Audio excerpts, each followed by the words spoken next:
ମଣ୍ଡଳ ତାଲା ମାରି ରଖିଥିବା କୁହାଯାଉଛି। ସଭାପତି ମୋ ଇଚ୍ଛାରେ ନହେଲା ନାହିଁ, ମନ୍ତ୍ରୀ ମଣ୍ଡଳଟା ମୋ ହାତରେ ରହୁ ବୋଲି ମୁକୁ ଚାହୁଁଛନ୍ତି ବୋଲି କୁହାଯାଉଛି।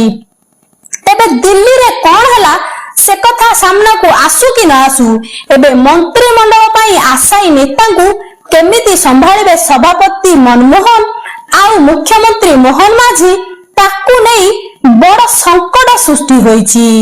ମନ୍ତ୍ରିମଣ୍ଡଳ ସମ୍ପ୍ରସାରଣ ସହ ନିଗମ ଓ ବୋର୍ଡ ପଦବୀ ପୂରଣ କରି ମନମୋହନ ଓ ମୋହନ ଅସନ୍ତୁଷ୍ଟ ନେତାଙ୍କୁ ଥଇଥାନ କରି ନିଶ୍ୱାସ ନେବେ ବୋଲି ଭାବିଥିଲେ। ହେଲେ ସବୁ ଏବେ ପାଣି ଫାଟି ଯାଇଛି। ଦିଲ୍ଲୀରୁ ଆସି ଯେଉଁ କଥା ପଦକ କହିଲେ, ଏବେ ଦଳରେ କେବଳ ଅସନ୍ତୋଷ ବୋମା ବିସ୍ଫୋରଣ ହେବ ବୋଲି ଏକ ପ୍ରକାର ଥୟ ହୋଇଛି।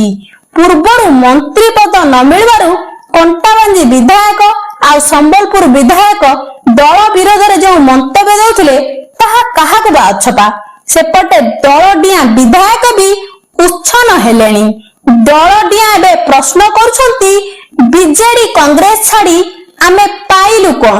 ଆଉ ଏବେ ମନ୍ତ୍ରିମଣ୍ଡଳ ସମ୍ପ୍ରସାରଣ ନହେଲେ ହୁଏତ ଅଧା ବିଧାୟକ ବିଜେଡି ଆଡକୁ ଢଳି ପାରନ୍ତି ବୋଲି କୁହାଯାଉଛି।